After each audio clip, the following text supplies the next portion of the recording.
graduate of Sycamore High School. Our speaker today was born and raised in Hazelwood, where he also attended Rhino, Naperville, and Sycamore Junior High. He began his leadership development experience at the age of 12 years old as a senior patrol leader in Boy Scout Troop 462. After graduating from Sycamore, he attended UC Gulash, then Randall Walker College, earning an associate degree in pre-education in 1971. 25 years later, in 1996, he was honored by the college as one of its distinguished alumni.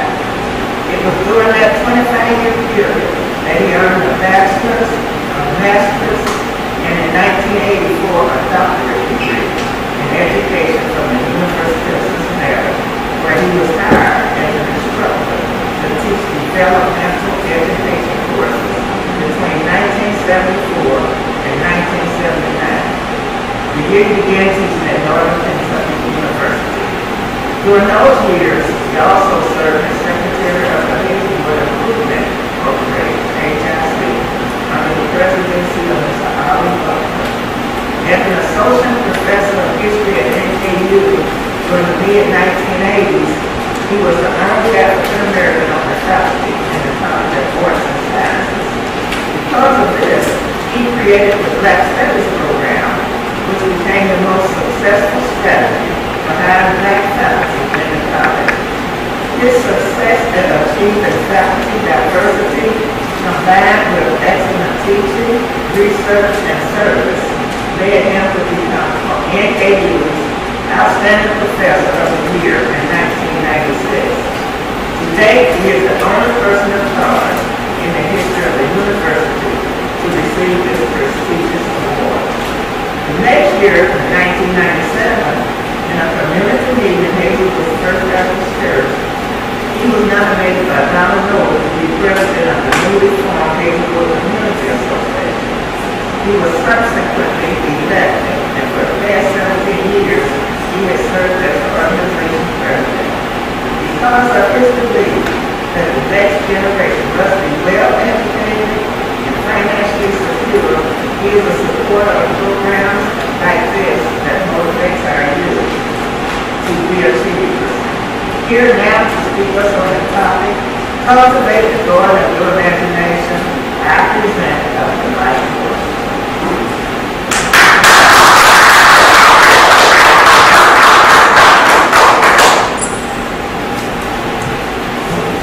Well, thank you for that wonderful introduction. I'm going to have to hire her to be my publicity person.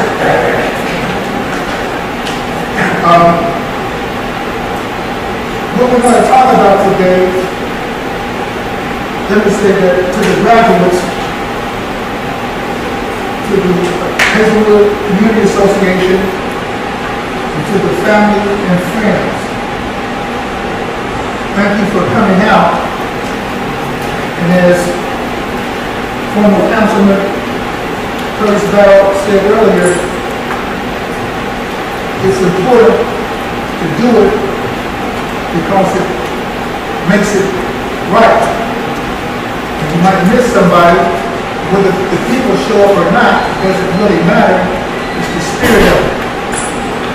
I think it was Jesus that said, "Where two or more meet in my name, we have a meeting." So we're going to take that same approach. And you might, later on, when the graduates are awarded, we'll hear a plaque. And on that plaque it says, "May your garden be plowed with acres of respect, planted with seeds of responsibility, and cultivated by harvesting a happy, healthful lifestyle." So it was based on this garden concept that we are going to speak today. Cultivate the garden of your imagination. Of your imagination. Now, cultivate means to nurture, to nourish for growth. A garden, people think a garden is like what we have here across the street, and you can see corn, and collard greens, and tomatoes. And that's true, that is a garden. But a garden is anything that is fertile soil, fertile ground, for nourishing. And what we're going to argue today is that our imagination is fertile ground for nurture, for cultivating. You might say, why the garden? Well, the garden is a sacred concept. Sacred? Well, somebody could argue that in the Holy Bible, the first community was a garden. Because that's where Adam and Eve were, in the Garden of Eden. And of course, since they were the only two people on the planet at that time, you could call that a community. A garden, a sacred concept. Cultivate the garden of your imagination. Imagination, says Albert Einstein, is more important than knowledge. Imagination is more important than knowledge. Because through the imagination, can you see yourself in the future and acquire the knowledge to get there. So we want to talk about cultivating your imagination. I'd like to ask a question to the audience because my presentations are participatory. Unlike the black preacher who has to get an amen now mission. Participatory. Can I get an amen? How many people in this audience have made plans to fail? Put your hand up if you made plans to fail and to be a failure. I don't see any here. Only one person. And she's too shy. But let me ask the question another way. How many plan to succeed? How many plan to succeed? Okay? Now, keep those hands up high if you can show me your written plans of success. If you can show me your written plans for success, keep them up high still. If you could come up here and tell us what those plans are. Okay, we're going to call you information. Come up and tell us. Come on up here, young lady. What are your plans for success? To go to college, get a job, get a license, and pass school. Say it again, say it loud. To go to college, finish school, get a license, get a job.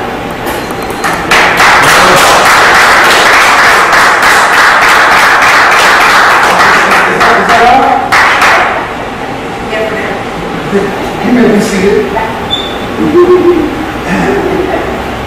Her real goal is to be a public speaker. And that's why I had to kick her off the stage here. But it was good that a youngster had the courage to come up and tell us what her goals were.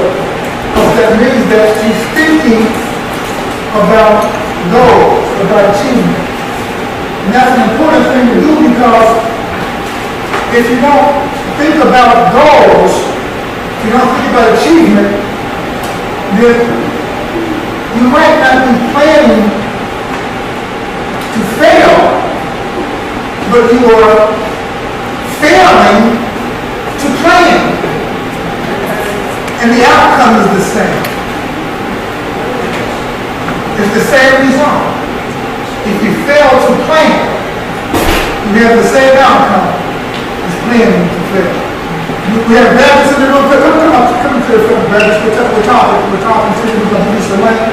Come on up here. Josh, come on up here. We got a technician back there. Chief, so we can take care of all the technical stuff. We want the Baptists to sit in the front so that people can see the graduates. Pretty time with us? What you got? Yes, I'm sorry. Are you back? Did you graduate this year? Okay, I'm sorry. So you guys sit there by yourself. That's okay, folks. In any military, you have one general and a lot of foot soldiers. The general is the leader. You gotta lead. Sit up in the front. So what are we saying, folks? We're saying that if we don't plan to succeed, we are in essence planning to fail. Now, I'm going to put a sheet up here. Can you tell me what that says? Failure. And failure, of course, is what we say you're planning to do if you don't plan to succeed. Now, if you look at the word failure, you can see that there are words within the word. It's an acronym. The F, for instance, is for frustration. You are planning to be frustrated if you don't plan for success. If you have a goal, something to live for. Frustrated with hopelessness, an emotional feeling that develops when you don't get what you desire. You're always frustrated because you've never planned to have anything, and you're frustrated when you don't get it. And you have a desire, you don't have a plan to go about achieving something. So you're frustrated, chronically, all the time. You see the A, let's call it angered aggressiveness. A, anger aggressiveness. This follows frustration. Aggressive, angry, lashing out at folks, rude behavior, irritability, always nagging, finding fault in other folks. Why? Because you're not moving forward in the direction to which you're going. What's the I stand for? Insecurity. Insecurity. Insecurity is a feeling of inadequacy. Do we have some more graduates? Come on to the front. Is this where the graduates sit? This is where the graduates sit. And even the people who are going to 5th and 6th grade, come on out. That's right. Come on out. Come right out. Josh is sitting right there. A feeling of inadequacy, insecure. You're feeling insecure because you're not moving, you're not going anywhere. You're not happy. You think that you should have something. You should be happy. You should be successful. You should be good. But you don't think you should work to do anything. So you're jealous of other people. You're insecure. You're sitting around doing nothing. Something should come to you to happen, and you've made nothing happen on your own. Look at the big L there. What's it stand for? Loneliness. That's right. Being cut off from others. Being cut off from the very contact of life. Loneliness. You don't want to see people because you see yourself as a failure. Because you're not moving forward. Because you didn't make the plan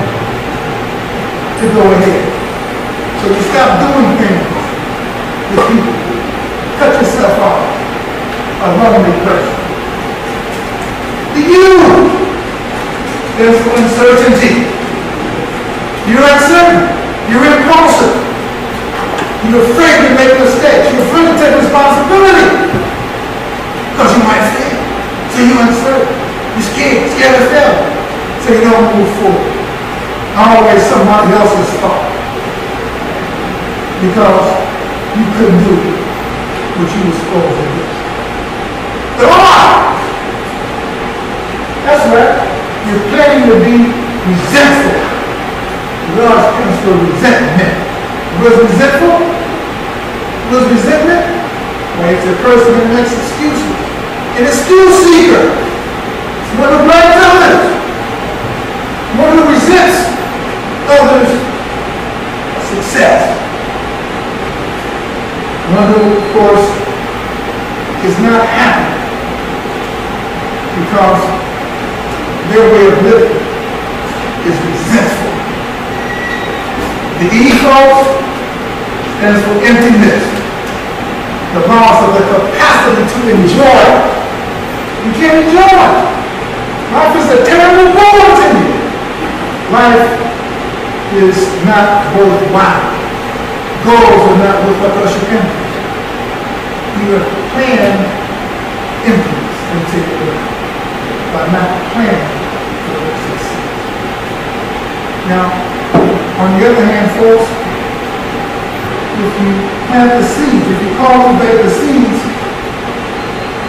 of success, you'll see it spelled out like this. And of course, folks, if you cultivate the seeds of success, you will be a different personality. You will be in control of your life. You will be happy. You will be secure. Why? Because just like failure was an acronym, success is an acronym.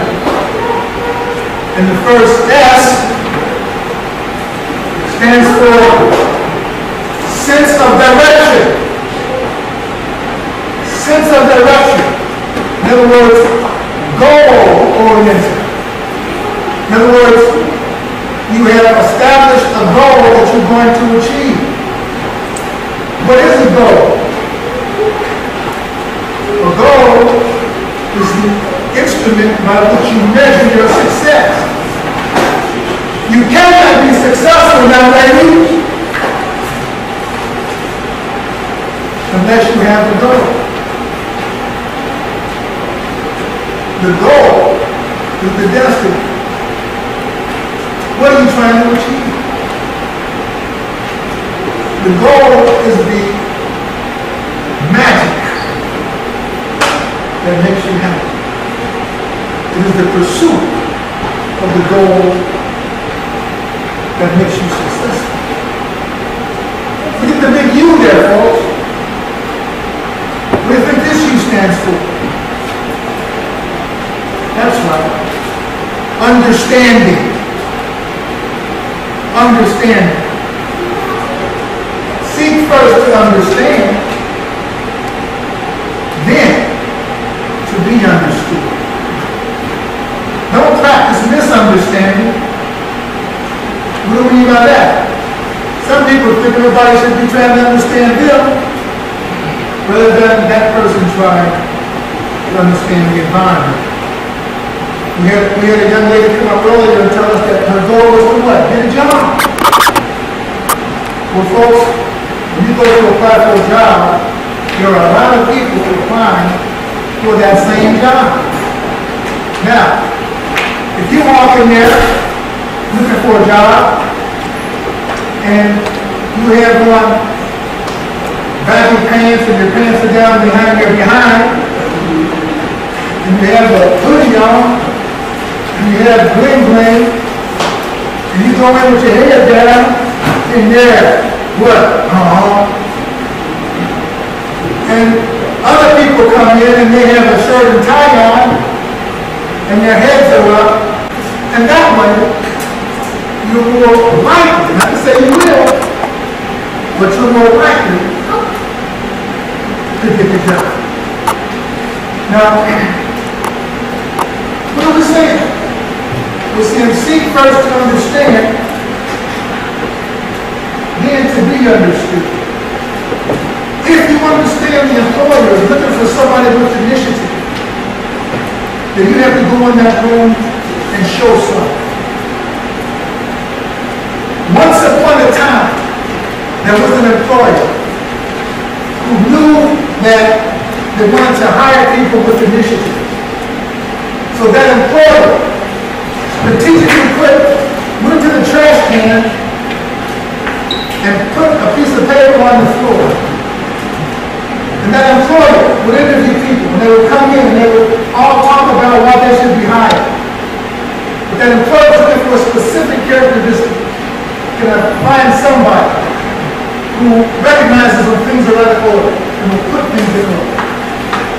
By and by, a person came in who was confident but humble, and who, rather than step on the paper, subconsciously reached down and picked the paper up, put it in the trash can, and then sit down and try to be prospective employee. The employer immediately stood up and said, when can you go to work? Because the person who had been trained with cleanliness, which is next to godliness, with order, automatically did the thing that the employer was looking for and got the job without doing anything.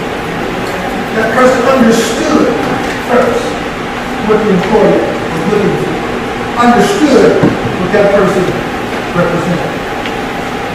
Look at that big C there, folks. You know what it stands for? I'll tell you. Courage. It stands for courage. Once you know what you have to do, you have to have the courage to act. Most people are afraid to act with courage. Most teenagers are scared to be themselves. They're afraid that their peers will laugh at them.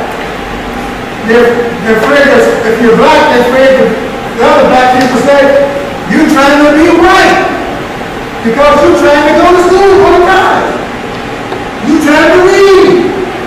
You're trying to learn something, therefore you're trying to be white.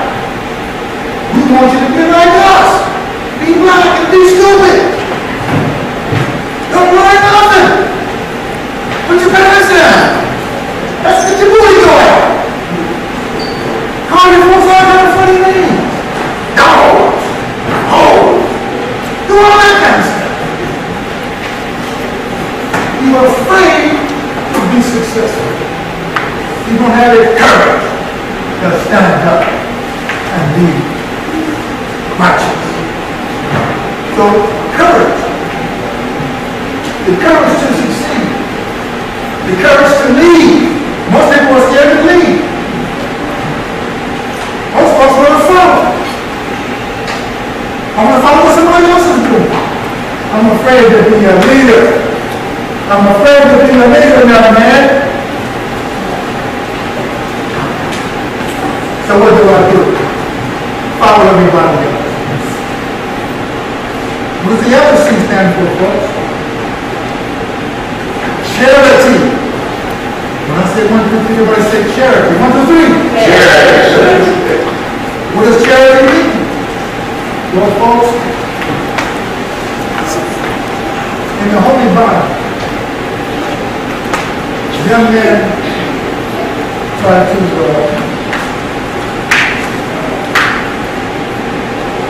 find out that Jesus knew the scripture. And he came to Jesus and he said, what's the most important of the scriptures? And Jesus told him to love that God, all that mind, all that heart, and all that soul. And like the other, to love thy neighbor as thyself. On these 2 commandments hang all the prophets and the law. Jesus was talking about you. Help your others. others as yourself. You can't be successful without the help of others. There's no such thing as a self-made man or a self-made woman. You didn't make your mother and father's egg and sperm. You didn't make that. You come from a tradition. You got DNA that belongs to everybody else. You didn't make your eyes. You didn't make your hair. That comes from somebody. You owe somebody. You owe everybody that's responsible for your condition, for your life. So you give back to the community. You can only be successful by giving back. You should pursue an occupation that allows you to give back. You shouldn't be going to college to get a job, because a job does not equate with happiness. The most common hour that people die is 9 o'clock Monday morning. Because they got to go to work. Because they got to punch a time card. And they got to do a job that they hate every day. I got to do this in order to get paid. That's a job. You don't want that. Why do you want to go to college to do that? Why don't you pursue a life of happiness and get paid to be happy by giving to others, giving back to others? Sure, you can be a teacher. That's a profession, not a job. Sure, you can be a social worker. It's a profession. But at the same time, you must be able to be self-sufficient. Because at some point, it depends on your employer. Doing like Toyota did last month or a couple months ago. Do y'all know what Toyota did? Yeah, Toyota said the airport is not a good airport for us, so we get it out. And we're going to take our jobs with us. If you can't come with us, you want it more. And this is what corporations do. This is why if you just want to get a job, you put your destiny in the hands of somebody else. You want to be enthusiastic about being self-sufficient, working with others, helping others, and gaining wealth at the same time. Not just income, but wealth. What's the difference? The difference is this. The black middle class was completely devastated over the past few years because of the recession. Because their middle class status was based on their income. When they lost their job, they lost their middle classness. But not most of the white folks. The white folks had wealth. The white folks had inherited stuff. The white folks had something called, you might call it income. That's residual. In other words, they had income coming in without a job. The only reason they were working was because it was their trade. It was their passion. It was how they saw themselves interacting with the world. They didn't need it for the money. That's what we got to do. We got to create wealth for our families and for our communities, and we can't do that by getting a job, having a heart attack at 9 o'clock on Monday morning. So we have to think in terms of this. Think in terms of being different. What's the E stand for, folks? Esteem. That's right, esteem. Esteem is the opinion you have of yourself. You got a low self-esteem, you got a low opinion of yourself. You got a good self-esteem, you got a good opinion of yourself. You see yourself as being worthy of success. You see yourself as being worthy of happiness. You see yourself worthy of being improved. What's the first S stand for? Self-confidence. You can't succeed without having confidence in your ability to succeed. Success breeds success. Start now. If you're going to college, start now, studying at least an hour a night. If when you go to college, you have to study. You're not going to be successful in your classes unless you study. So you have to see yourself. You have to see the place where you're going to have your books. You have to see your room. You have to see it. And you have to see yourself spending at least 90 minutes sitting in that spot, studying. If you don't see it, you won't believe it and you won't do it. And you're moving to success. Some people say seeing is believing. For those who are successful, on my way. I'm worthy of happiness. I'm worthy of success. I can succeed. I will succeed. I will cultivate the garden of my imagination. Before I sit down, let me just say this.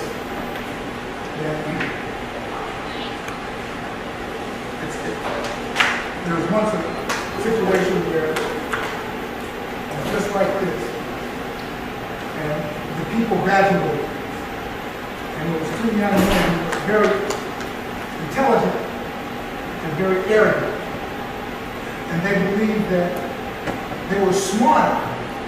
They were, old wise men in the community. So they said, well, since we're so smart, since we just graduated, we'll trick the old wise man. We'll put him in a dilemma.